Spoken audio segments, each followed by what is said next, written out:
안녕하세요.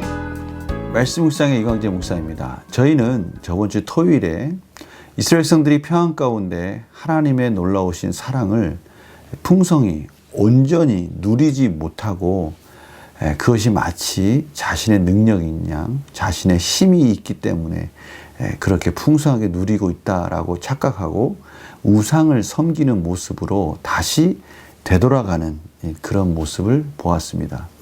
하나님이 그런 이스라엘 백성들에게 이방 민족들에게 넘김으로 인해서 이제 이스라엘 백성들이 다시 이방 민족들에게 공고함 가운데 고난을 받고 또 핍박을 받는 그런 장면까지 저희들이 보았습니다. 오늘 그러한 모습 속에서 이스라엘 백성들이 다시 회개하는 모습을 저희들이 보게 됩니다. 이스라엘 백성들의 이런 반복적인 사이클 중에 오늘은 이스라엘 백성들이 참으로 진심으로 회개하는 것 같이 보입니다. 그러나 뒤에 내용을 보면 그렇지 못하다는 것을 알고 있지만 오늘 하나님께서 그럼에도 불구하고 이스라엘 백성들의 그런 공고함을 참아 보지 못하는 그런 내용들을 저희들이 보게 될 텐데요.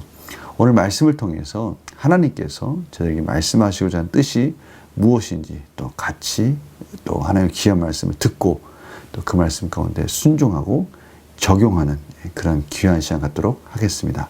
제가 기도하고 시작하겠습니다. 하나님 감사합니다. 오늘도 하나님께서 귀한 말씀 허락해 주시고 그 귀한 말씀 가운데 저희들이 반드시 실천해야 하고 변화되어야 하고 개혁해야 될 내용들을 저희들에게 귀한 과정을 통해서 부족한 종을 통해서 말씀하시는 줄 믿습니다.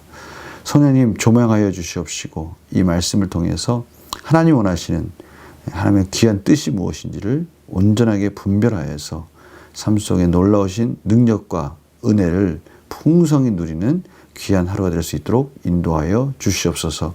감사드리며 예수님의 이름으로 기도드립니다. 아멘. 사사기 10장 10절에서 18절 말씀입니다. 이스라엘 자손이 여호와께 부르짖어 이르되 우리가 우리 하나님을 버리고 바알들을 섬김으로 주께 범죄하였나이다 하니 여호와께서 이스라엘 자손에게 이르시되 내가 애굽 사람과 아모리 사람과 암몬 사람 자손과 블레셋 사람에게서 너희를 구원하지 아니하였느냐. 또 시돈 사람과 아말렉 사람과 마온 사람이 너희를 압제할 때 너희가 내게 부르짖음으로 내가 너희를 그들의 손에서 구원하였거늘 너희가 나를 버리고 다른 신들을 섬기니 그러므로 내가 다시는 너희를 구원하지 아니하리라. 가서 너희가 택한 신들에게 부르짖어 너희의 환난 때에 그들이 너희를 구원하게 하라 하신지라. 이스라엘 자손이 여호와께 여쭈되 우리가 범죄하였사오니 주께서 보시기에 좋은 대로 우리에게 행하시려니와 오직 주께 구하옵나니 오늘 우리를 건져내옵소서 하고 자기 가운데서 이방 신들을 자해버리고 여호와를 섬김에 여호와께서 이스라엘의 공고로 말미암아 마음이 근심하시니라. 그때 암몬 자손이 모여서 길르앗의 진을 쳤으므로 이스라엘 자손도 모여서 미스바의 진을 치고 길르앗 백성과 방백들이 서로 이르되 누가 먼저 나가서 암몬 자손과 싸움을 시작하랴. 그가 길르앗 모든 주민의 머리가 되리라 하니라. 아멘. 오늘 본문을 보니까요, 마치 하나님과 이스라엘 백성들이 서로 변론하는 것 같은 그런 모습을 보이게 됩니다. 먼저 이스라엘 자손이 여호와께 부르짖습니다. 우리가 우리 하나님을 버리고 바알을 섬김으로 주께 범죄하였나이다 하고 회개하는 모습을 저희들이 보게 됩니다. 하나님께서 그러한 이스라엘 백성들을 향해서 하나님이 그들을 구원해 주신 내용들을 기억하도록 인도하여 주십니다. 그들을 어떠한 정말 기가 막힌 상황 속에서 구원해 주셨는지를 11절에 말씀하시면서 그 모든 우상들을 너희들이 섬겼으니 이제는 너희들이 구원도 그 우상에게 가서 부르짖어라. 그러면 그들이 너희를 구원해 줄 거 아니냐라고 그들에게 말씀하십니다. 하나님께서는 지금 죽은 우상을 섬기고 있는 이스라엘 백성들에게 스스로 깨달을 수 있는 기회를 허락하신 것이죠. 13절입니다. 너희가 나를 버리고 다른 신들을 섬기니 그러므로 내가 다시는 너희를 구원하지 아니하리라. 이 말씀 속에는 하나님께서 이스라엘 백성들에 대해서 얼마나 실망하셨는지 또 이스라엘 백성들이 얼마나 하나님이 기뻐하지 않는 참으로 범죄함 가운데 간음을 하면서 하나님의 가슴을 아프게 했는지를 표현하고 계십니다. 다시는 너희를 구원하지 아니하리라. 가서 너희 신들에게 부르짖어라. 너희가 믿고 있고 너희들이 섬겼던 그 우상들에게 가서 구원하게 해달라고 그들의 손에서 구원을 빌라라고 그렇게 말씀하고 계십니다.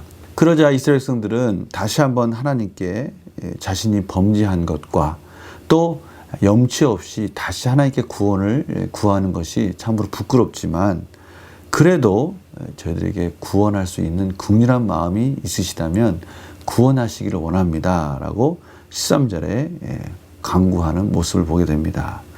그렇게 하나님께 간구하는 모습 속에서 14절에 이방신들을 제하여버리고 여호와를 다시 섬기는 모습을 그들이 보여주니까 여호와께서 이스라엘의 그러한 고통스러운 모습과 부르짖고 회개하며 하나님께 돌이키는 모습 속에서 다시는 너희를 구원하여 주지 않겠다라고 하신 마음 속에서 근심하기 시작하십니다. 마음이 지금 참으로 아버지의 마음, 부모의 마음과 같이 사랑한 자녀가 아무리 죄를 졌을지라도 그 자녀를 기다리는 아버지의 마음을 저희들이 보게 되는 것이죠.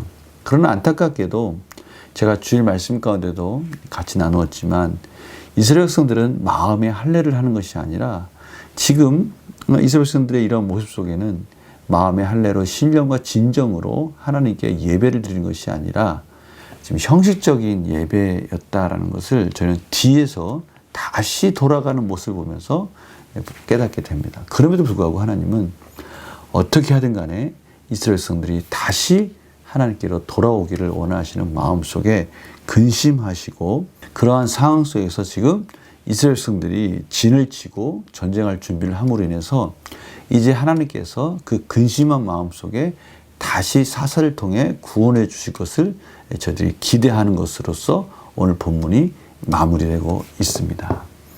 참으로 마음의 할례를 하지 않고 어떻게 보면 형식적인 것 같은 그러한 모습 속에서도 하나님은 다시 그 이스라엘 백성들의 모습을 안타까워하고 있는 모습 속에서 저희들은 하나님의 인애와 자비가 무궁하시다라는 것을 다시 한번 깨닫게 되는 것이죠. 이것이 저희들이 하나님을 바라보게 되는 하나님을 영원한 소망 가운데 기대하며 믿음 가운데 예수 그리스도 안에서 저희들이 그래도 일어설 수 있는 이유가 되는 것입니다. 이 부분을 한 번 더 구체적으로 질문과 함께 삶에서는 어떻게 적용할 수 있는지를 같이 나누도록 하겠습니다. 연구와 묵상 질문입니다. 하나님께서 이스라엘을 보시며 마음에 근심하신 이유는 무엇입니까? 이스라엘 백성들이 안타깝게 그래도 그 모양에 있어서는 하나님께 돌이키고 회개하는 모습을 가지고 있었고요. 또 그 모습 속에서 하나님께 긍휼을 구하는 그 모습이 너무나 비참하고 공고 가운데 힘들어하고 핍박받는 모습에 안타까워하고 있는 하나님의 모습을 지금 표현하고 계시는 것이죠. 이것은 마치 탕자를 기다리는 아버지의 마음과 같습니다. 아무리 탕자가 정말 그 당시에는 있을 수 없는 모든 그 같은 동네에 사는 모든 사람들에게도 참으로 아버지의 명예를 완전히 실추시키고 떠나버린 그 둘째 아들. 그 둘째 아들이 허랑방탕하게 살고 이제는 참으로 용서받을 수 없는 그러한 아들임에도 불구하고 그 아들이 다시 돌아오기만 하면 맞을 준비를 하고 계시는 그 아버지의 마음. 이것이 오늘 하나님의 마음과 일치하고 있다는 것을 알 수가 있습니다. 다시는 용서하지 않고 구원해 주지 않겠다라고 하신 그 하나님의 마음이 이스라엘 백성들의 그 안타깝고 그래 다시 돌이켜서 회개하는 모습 속에서 또 맞이할 준비를 하고 있는 그 아버지의 마음을 저희가 보게 되는 것이죠. 이것이 저들 삶의 중요한 적용 포인트가 될 수 있는 것입니다. 느낀 점 볼까요? 반복되는 범죄에도 이스라엘을 긍휼히 여기시는 하나님을 보며 무엇을 느낍니까? 저희들이 삶 속에서 온전해진다. 하나님 앞에 죄를 지으면서도 그 죄 가운데 참으로 돌아갈 수 있는 아버지가 계시다. 회개할 수 있다. 이것이 얼마나 큰 은혜임을 다시 한번 깨닫게 됩니다. 우리의 삶 속에 하나님이 원하시는, 하나님이 기뻐하시는 세상에서의 질서가 있습니다. 그것은 우리는 율법이라고 말씀하죠. 이 율법이라고 하는 그 부분에 대해서 저희들은 끊임없이 그것을 지켜야 된다라는 마음이 우리 가운데 들게 되는 것이에요. 하나님의 자녀다운 삶을 살려고 하는 것이죠. 그럼에도 불구하고 그렇게 살지 못하고 있는 저희들의 연약함을 보는 겁니다.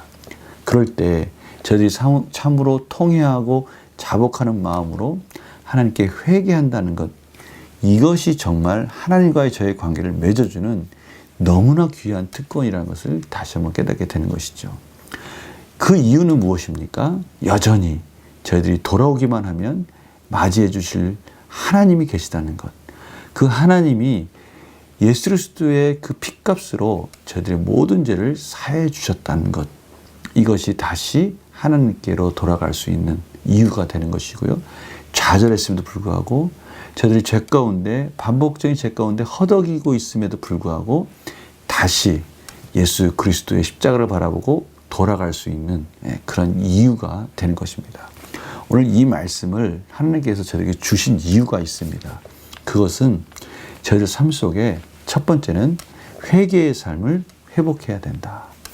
우리가 죄 가운데 있을 때, 연약함 가운데 실패하고 좌절했을 때 하나님께 돌이킬 수 있는 회개의 기회를 주시는 하나님, 그 하나님의 은혜 가운데 회개하라 라고 하나님께서 지금 말씀해 주시는 거예요. 두 번째는요, 회개하기만 한다면 우리의 삶은 다시 그 반복적인 죄 가운데, 아니 예수 그리스도께서 우리의 모든 죄를 위해서 십자가에 죽으셨다는 것을 다시 깨닫게 되고, 그 구원받은 자가 하나님 앞에서 부끄럽지 않은 인생으로서 다시 도전할 수 있는 용기를 주고 계시며, 충분히 그것을 이해하시고 자비하심 가운데 저희를 잡아주고 계시는 하나님의 사랑을 경험하라 라고 지금 말씀하시는 것입니다. 이것이 얼마나 세상과 구별되어지는 거룩한 하나님 백성의 놀라우신 은혜이며 특권입니까? 회개할 수 있다는 것, 저희들의 죄를 하나님 앞에 나아가서 낱낱이 고하고 무엇이 잘못됐는지, 무엇을 다시 회복해야 될지를 깨닫게 해주시고, 기꺼이 회개했을 때 그것을 일으켜 주시면서 다시 나아가라고 힘을 주시는 그 하나님의 은혜를 저희들이 경험할 수 있는 것입니다. 문제는 저희들의 마음속에서 지금 결단하라고 하시는 하나님의 말씀 가운데 저희들이 아멘하고 여전히 부끄러운 저희의 삶을 하나님께 가지고 나아가서 통회하고 자복하며 나오라는 이 말씀 가운데 저희들이 결단하는 것이 중요합니다.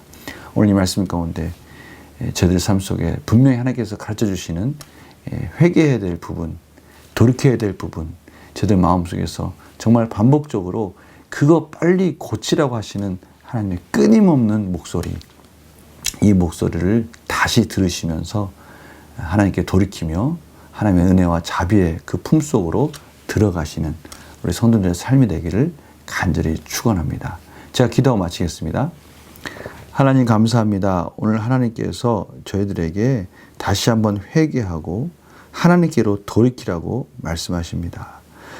자비하시고 정말 하나님의 풍성하신 사랑 안에서 저희들이 돌아가기만 한다면 안아주시고 일으켜주시고 다시금 성숙된 믿음으로 저희를 이끌어주시는 그 풍성하신 하나님의 품 안에서 만족하며 저희들이 안전하며 평안을 누릴 수 있는 그러한 시간들로 오늘 하루 살아갈 수 있도록 인도하여 주시옵소서. 변화된 삶, 하나님께로 돌이키는 결단의 승리의 하루가 되게 하여 주시옵소서. 감사드리며 예수님의 이름으로 기도드립니다. 아멘. 오늘 하루 회개하는 삶 속에서 풍성한 하나님의 놀라우신 샬롬을 경험하는 복된 하루가 되시길 간절히 축원합니다. 내일 또 뵙겠습니다. 안녕히 계세요.